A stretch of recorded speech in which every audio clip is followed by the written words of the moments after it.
राधे राधे सभी को। बच्चों में आजकल साइनस की प्रॉब्लम बहुत ज़्यादा बढ़ रही है। नाक में बहुत दिक्कत होती है बच्चों को, इसकी वजह से सांस लेने में भी दिक्कत होती है। तो हमें अपने बच्चों को योग से थोड़ा सा जोड़ के उनको एक्सरसाइज करने के लिए कहना चाहिए।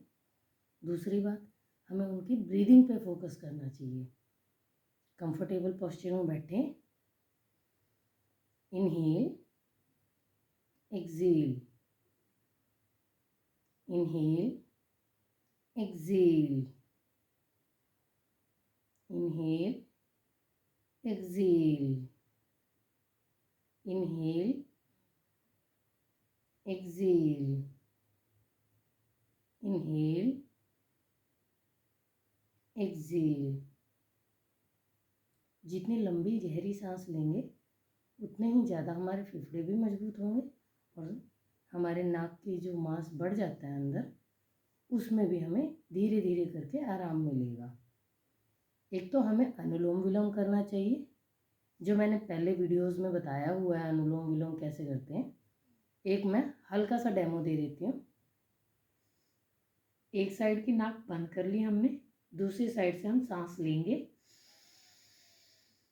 जितनी गहरी लंबी ले सकें उतनी लें, होल्ड करें,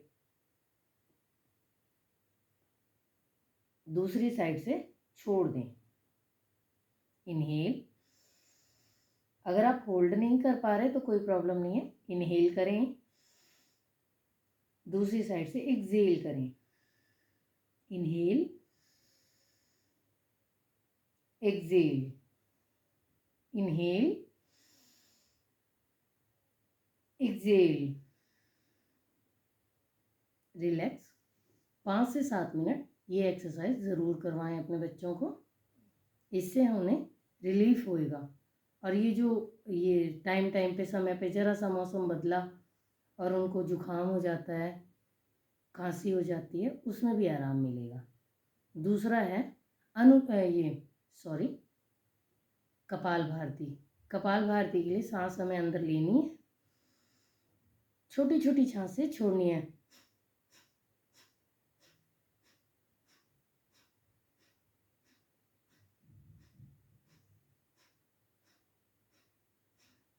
कपाल भारती का भी वीडियो मेरे बनाए हुए चैनल पे है।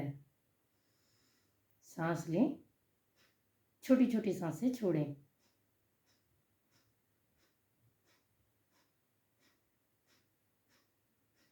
रिलैक्स। रेगुलर प्रैक्टिस से हमें ऑटोमेटिकली सांस इनहेल होने लगेगी। शुरू में बच्चों को दिक्कत होएगी, तो कोशिश करें इनहेल एक्सेल करके किसी भी तरीके से कपाल भारती ज़रूर करें। बाकी हम अपना योगासन शुरू करते हैं। अधोमुख स्वनासन, दोनों पैरों में गैप करें, दोनों हाथों में गैप करें। ऊर्ध्वमुख स्वनासन। ऊर्ध्वमुख स्वनासन में हमारी पीठ लचीली होती है। अब ऊर्ध्वमुख स्वनासन में हमारे पैर दोनों थाई जमीन पर टच नहीं होते हैं। इसी तरह हम भुजंगासन अगर करेंगे तो हमारे दोनों पैर जमीन पर टच होंगे।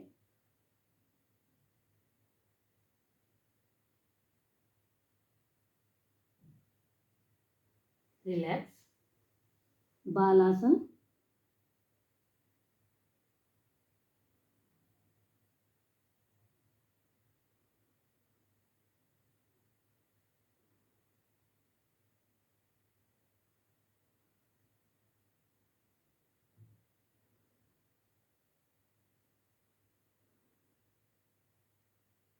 Relax.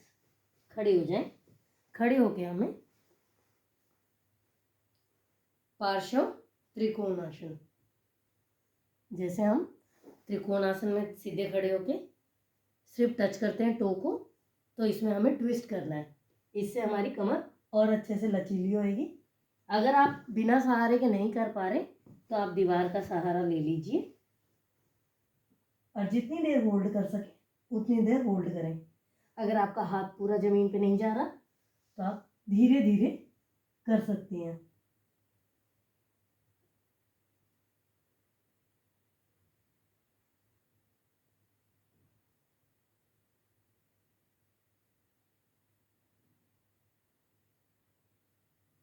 Relax, side change.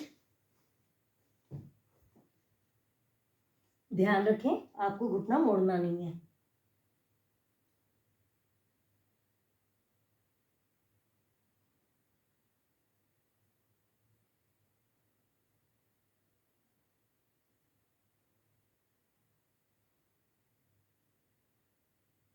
Relax, जितनी देर होल्ड कर सके होल्ड करें।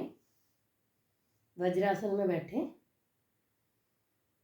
वज्रासन में भी बैठने से हमें पाचन क्रिया हमारी अच्छी होती है, हमें गैस की प्रॉब्लम में बहुत अच्छा आराम मिलता है। दोनों हाथों को मुट्ठी बनाएं, नाभि के नीचे रखें। मंडूकासन, सामने की तरफ झुके। इसमें भी ध्यान रखना हमें रीढ़ की हड्डी मोड़नी नहीं है। रीढ़ की हड्डी बिल्कुल सीधी होनी चाहिए हमारी। स्लाउच ना करें, स्लाउच करने से हमारा बैठने का पोस्चर बहुत ही ज़्यादा बिगड़ जाता है।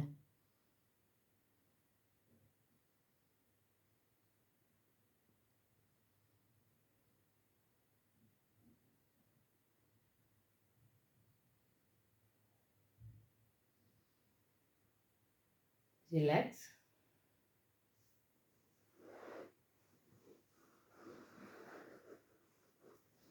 दोनों पैरों को सीधा रखें।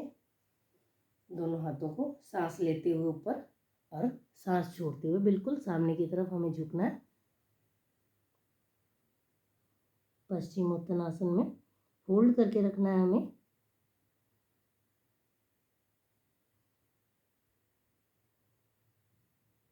हमारी बैकबोन जितनी लचीली होएगी उतनी ही आराम से हम अपने सारे काम कर सकते हैं।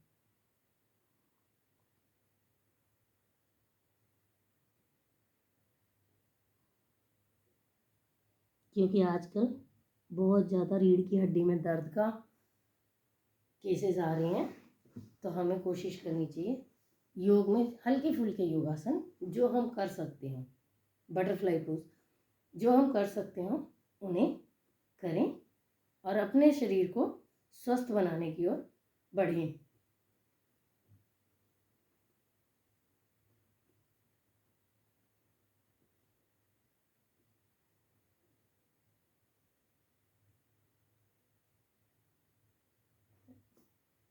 रिलैक्स, बद्धकोणासन।